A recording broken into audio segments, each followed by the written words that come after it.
Hi everyone, मैं हूं RJ गुनी और आप सुन रहे हैं रेडियो पंजाब 90.0। स्वागत है आपका याद आदा क्लासरूम में, जहां बात होती है एलुमनाइज के साथ। और आज है मेरे साथ Sonakshi Gaba and Amisha Shah, department of mathematics से बैच 2023। तो मुझे सबसे पहले आपसे ये पूछना है कि आपको इस इंटरव्यू में आके कैसा लग रहा है?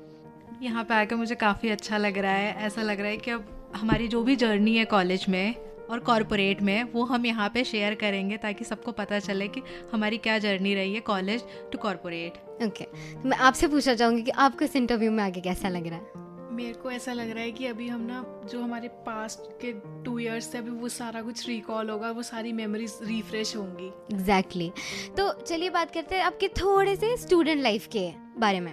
आप लोग कैसे स्टूडेंट हुआ करते थे? मतलब फन काइंड ऑफ वाले या पढ़ाई में serious? Actually I am a back bencher, fun kind of a student. Okay, आप? हम दोनों ही होते थे, कभी फ्रंट पे भी और कभी बैक पे भी। तो पढ़ाई भी अच्छे से चलती थी और मौज मस्ती भी चलती थी क्लासरूम में। मतलब बीच बैलेंस में। एग्जैक्टली तो सारे स्टूडेंट की लाइफ में कैसा टीचर होता है जो बहुत उनको सपोर्ट करता है, बहुत उनको हेल्प करता है? आप लोगों की लाइफ में ऐसा कौन सा टीचर था? मेरी लाइफ में यहाँ CU के एक्सपीरियंस में जो मेरे मेंटर थे, कृष्ण सर, वो और नेहा मैम, उन दोनों ने बहुत सपोर्ट किया है हर एक चीज़ में। चाहे रिसर्च पेपर हो, चाहे एकेडमिक्स हो, चाहे वो कुछ पर्सनल लाइफ हो, कुछ भी हो, उन्होंने हमेशा सपोर्ट किया और बहुत अच्छे से ट्रीट करा है। तो वो मेमोरीज सर के साथ, मैम के साथ हमेशा फ्रेश रहेंगी और बहुत अच्छे से याद रहेंगी। मेरे लिए एक हमारे पार्थ सर थे और गगनदीप सर। इन्होंने हर चीज़ में सपोर्ट करा है, पढ़ाई से लेके फ़न में, हर चीज़ में मुझे सपोर्ट करा है। और उन्हीं की वजह से इतनी स्किल्स डेवलप हुई हैं जिसकी वजह से आज मैं यहाँ पे हूँ। I am very much thankful to them. तो आपके डिपार्टमेंट के बारे में थोड़ा सा पूछती हूँ। आप लोग अभी बताना चाहेंगे कि अभी आप करेंटली क्या कर रही हैं? Currently I am placed as a medical data analyst in DNA growth, जो मोहाली में ही है। तो बेसिकली हमारी जो कंपनी है वो मेडिकल कंपनी है। तो हमारा सारा UK बेस्ड हेल्थ केयर पे डिपेंड, वहाँ का मेडिकल डेटा रहता है जिस पे हम वर्क करते हैं। हॉस्पिटल्स का डेटा है जिसकी हम मेडिकल कोडिंग करते हैं, डायग्नोसिस रहती है, मेडिकल फील्ड इंफ्रास्ट्रक्चर उनका कैसा है, उनके क्या प्रोजेक्ट्स आ रहे हैं, कैसे पेशेंट्स हैं, क्या डायग्नोसिस है, हर एक चीज़ हम उस पर स्टडी करते हैं और उस पर काम करते हैं। ओके मैं actually as a business analyst placed हूँ क्विक फिट इंजीनियर में, जहाँ पे हम कंपनी का खुद का एक ब्रांड है KLR.fit, जो कि जिम और स्पोर्ट्स पर्सन के सप्लीमेंट के लिए है। तो उसकी मार्केटिंग वगैरह, प्रोडक्ट सेल, उसकी पैकेजिंग जो है, वो सारा काम हम करते हैं। As a data and business analyst मेरा वहाँ पे वर्क होता है इंटरनल डेटा को मैनेज करना, और उससे जो भी इंसाइट्स हैं वो कंपनी को एज अ स्ट्रैटेजी बनाने में हेल्पफुल करना। And as a business analyst जो भी मार्केट ट्रेंड, मार्केट रिसर्च होती हैं, वहाँ से इंसाइट निकाल के कंपनी को उस पर स्ट्रैटेजी बनाने के लिए डेटा फॉरवर्ड करना। ओके तो काफ़ी मेहनती वाला काम लग रहा है मेरे को। तो थोड़ा सा और कोर्स के बारे में आगे बढ़ते हैं। आपने MSc डाटा साइंस जो चूज़ किया आपने अपना कोर्स, तो ये कोर्स चूज़ करने का आपको इंस्पिरेशन कहाँ से आया कि हाँ इसी पे आगे बढ़ना है? एक्चुअली मैंने बैचलर की थी कॉमर्स में, और मेरा इंटरेस्ट था टेक्निकल साइड में काफ़ी ज़्यादा। और तभी 2022 के अराउंड आफ्टर कोरोना AI बहुत ज़्यादा आया था इंडिया में, and data science is integrated with AI। वहाँ से फिर आया कि हमें डेटा साइंस करना चाहिए। That's why I opted for data science. Okay, आप? डेटा साइंस चूज़ करने से पहले मैंने मास्टर्स करी थी फिजिक्स में। तो फिजिक्स में मास्टर्स करने के बाद आई थॉट कि डेटा साइंस, जैसा इन्होंने बोला, वो बहुत एडवांस और बहुत रैपिडली इंक्रीज हो रहा था उसका स्कोप भी।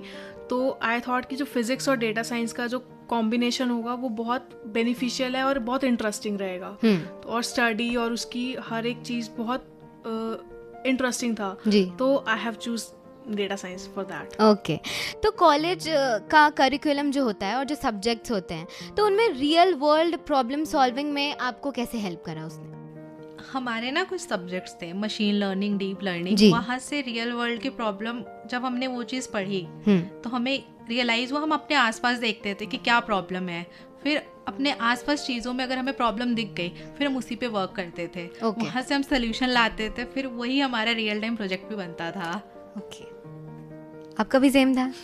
हाँ जी, क्योंकि जो हमने यहाँ पे स्टडी करी है वही चीज़ हमने थ्योरेटिकल से प्रैक्टिकली हमने इम्प्लीमेंट करना उसको सीखा है कि हम कैसे करेंगे रियल वर्ल्ड में, और वही चीज़ अभी इंडस्ट्री लाइफ में आके भी हम यूज़ हो रही है उसी के साथ ही। तो मैं आपसे एक और क्वेश्चन पूछना चाहती हूँ, जैसे हम कॉलेज ड्यूरेशन में जब हम रहते हैं अपना, तो हमको लगता है कि बाहर जाएंगे काम करेंगे, तो उसमें आपको क्या डिफरेंस आया कि कॉलेज में कैसा था और बाहर जा कर के जब रियल वर्ल्ड में हम पैर रखते हैं तो उसमें आपको क्या डिफरेंस लगा? बहुत ज़्यादा टफ था या आपके लिए मैनेजेबल हुआ? नहीं, टफ तो नहीं था, दोनों लाइफ अपनी अपनी तरफ ना बहुत इंटरेस्टिंग भी है और बहुत एक्सपीरियंसिंग भी है, बट लेकिन जो कॉर्पोरेट लाइफ है, जो इंडस्ट्री लाइफ है, वो हमें रियलिटी बताती है कि हाँ आपको लाइफ में क्या करना है, वो टाइम पे रियलिटी चेक्स देती है। एंड जो कॉलेज लाइफ थी वो बहुत सूदिंग थी और बहुत लाइक लविंग थी कि हाँ हमें कोई टेंशन नहीं होती थी, कॉलेज आना, लेक्चर्स लगाने, ब्रेक पे जाना, फ्रेंड्स के साथ बातें करनी, शाम में घूमना, कोई स्ट्रेस नहीं था। बट कॉर्पोरेट में आके वो कॉलेज लाइफ बहुत ज़्यादा मिस होती है। जी, आएंगे हम कॉलेज लाइफ के भी ऊपर आएंगे। तो ऐसा कोई रियल प्रोजेक्ट या केस स्टडी आप शेयर करना चाहेंगी जो आपके डाटा साइंस स्किल को आपने उन्होंने एक्चुअली आपके लाइफ में इम्पैक्ट डाला हो? हाँ जी, ऐसा एक प्रोजेक्ट था जब हम कॉलेज लाइफ में थे, वहाँ पे हमने देखा कि हम 10 मिनट्स डिलीवरी ऐप बहुत ज़्यादा यूज़ करते हैं, जस्ट लाइक ब्लिंकिट, इंस्टामार्ट। वहाँ पे आपने देखा होगा वो 10 मिनट डिलीवरी टाइम शो करते हैं, बट वो डिलीवर करते हैं 30 to 40 मिनट्स में। वो एक मेजर प्रॉब्लम है। उसके ऊपर हमने ब्लिंकिट के ऊपर वर्क करा था कि दिल्ली जैसे सिटी में ये प्रॉब्लम आ रही तो क्यों आ रही है, क्योंकि आप क्लेम तो करते हो कि हमने 10 मिनट में डिलीवर कर देना, बट आप ये मैट्रिक्स भूल जाते हो कि ट्रैफिक भी कितना होता है, वो सारी चीजें। तो उन सारी चीजों को कंसीडर करके एस्टिमेट डिलीवरी टाइम आना चाहिए। ओके।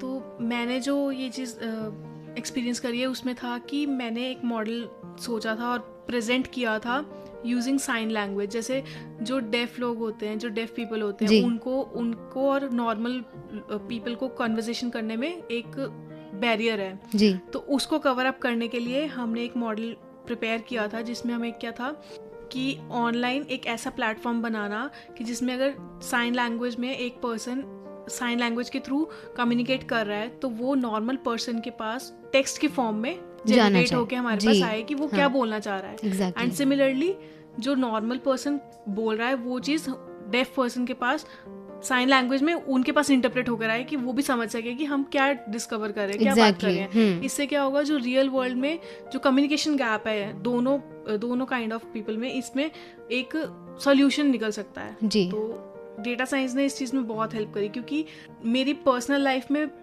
है कुछ लोग जो डेफ हैं जिनके साथ कम्युनिकेशन करने में थोड़ी प्रॉब्लम आ रही थी, जिसमें फिर मेरे माइंड में ये आइडिया आया और इस चीज़ में बहुत हेल्प हुई है। ओके तो आज के स्टूडेंट्स के लिए इंटर्नशिप या सर्टिफिकेशन या सेल्फ लर्निंग कितना इम्पोर्टेंट होता है? सेल्फ लर्निंग तो लाइफ लॉन्ग ही चलती रहती है, वो तो होनी ही चाहिए। एंड जॉब के पर्सपेक्टिव से सर्टिफिकेट्स भी इम्पोर्टेंट है, स्किल्स भी इम्पोर्टेंट है। जितना उनके पास स्किल्स होंगे, जितने स्किल्स भी डेवलप तभी होंगे अगर उन्होंने कोई कोर्स करा होगा, कोई सर्टिफिकेट्स करे होंगे, कोई एड ऑन कोर्सेज कर रखे होंगे। तो जितना वो करेंगे उतना उन्हीं के लिए बेनिफिशियल है इन देयर फ्यूचर। एग्जैक्टली। और इसमें मैं एक और चीज़ ऐड ऑन करना चाहूँगी, विद स्किल्स एंड सर्टिफिकेशन उनके पास प्रोजेक्ट्स होने चाहिए जो उन्होंने रियल वर्ल्ड प्रॉब्लम्स को आइडेंटिफाई करके बनाए होंगे, जो कि बहुत ज़्यादा हेल्पफुल होते हैं एक कंपनी के लिए जी। तो अब हम आते हैं थोड़े से कॉलेज के बारे में। आप लोग कैसे स्टूडेंट हुआ करती थी ये तो मैं पूछ ही चुकी हूँ आपसे। मैं ये पूछना चाहती हूँ कि आपने कभी असाइनमेंट सबमिशन के डर से क्लास बंक करा है? हाँ, ये मैंने करा हुआ है, क्योंकि जब डेट आती थी कि आज असाइनमेंट सबमिट करना है जी, और मेरे कंप्लीट नहीं होते थे, मेरा यही होता था कि आज बंक करते हैं क्लास, आज बंक कर लेते हैं, कल देखा जाएगा, आज बना के फिर कल देंगे। ओके, आपका भी यही था? मतलब सारे सीओ की सारे बच्चे का सेम ही कैटेगरी है। कोई नहीं। तो मेरा नेक्स्ट क्वेश्चन है कि आप कॉलेज में आपका फेवरेट हैंग आउट स्पॉट कौन सा था, जहाँ आप लोग बंक मार के जा रहे हैं कि हाँ बस आज तो यहीं चिल होगा, ऐसा कोई D6 आपका? मेरा फाउंटेन एरिया। तो आप एक ऐसा फूड बताना चाहेंगे जो आप रेकमेंड करना चाहती हो सीओ के बच्चों को कि ये यहाँ से ज़रूर ट्राई करना? मैगी पॉइंट के पास ना 360 डिग्री करके शॉप है, वहाँ के नूडल्स बड़े अच्छे मिलते हैं वहाँ पे। आपका कोई?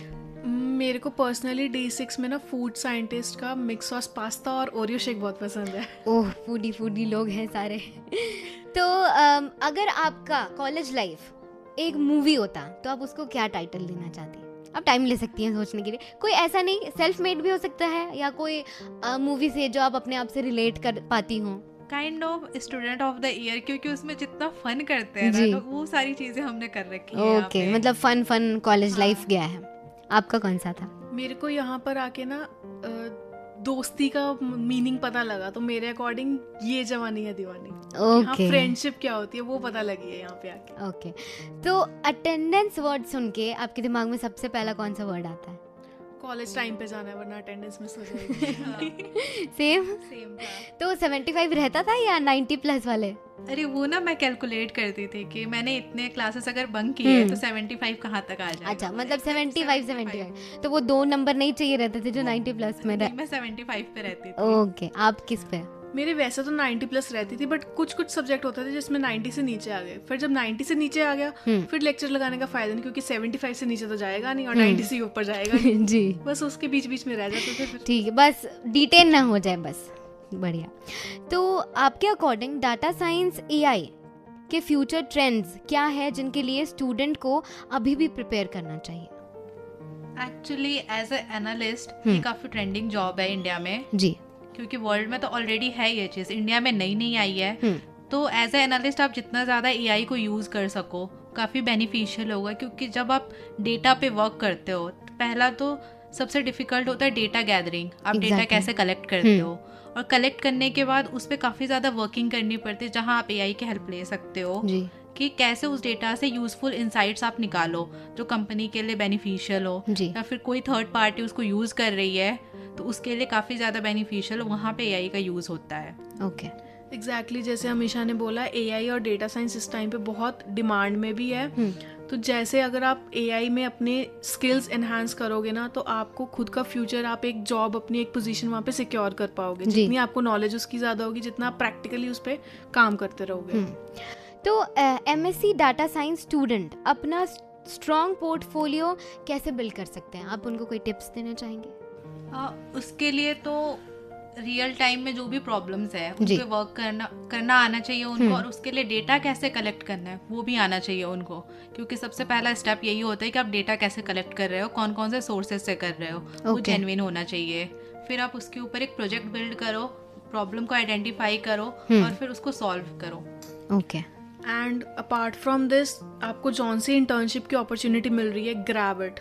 आपको बीइंग अ फ्रेशर आपको जौन सी अपॉर्चुनिटीज मिल रही है, इंटर्नशिप हो, पेड हो, अनपेड हो, डजेंट मैटर, क्योंकि आपको इस टाइम पे अपने स्किल्स डेवलप करने हैं, आपको एक्सपीरियंस गेन करना है। ये आपकी लर्निंग स्टेज रहेगी, जितना आप लर्न करोगे उतना आपके लिए ही आगे बेटर रहेगा।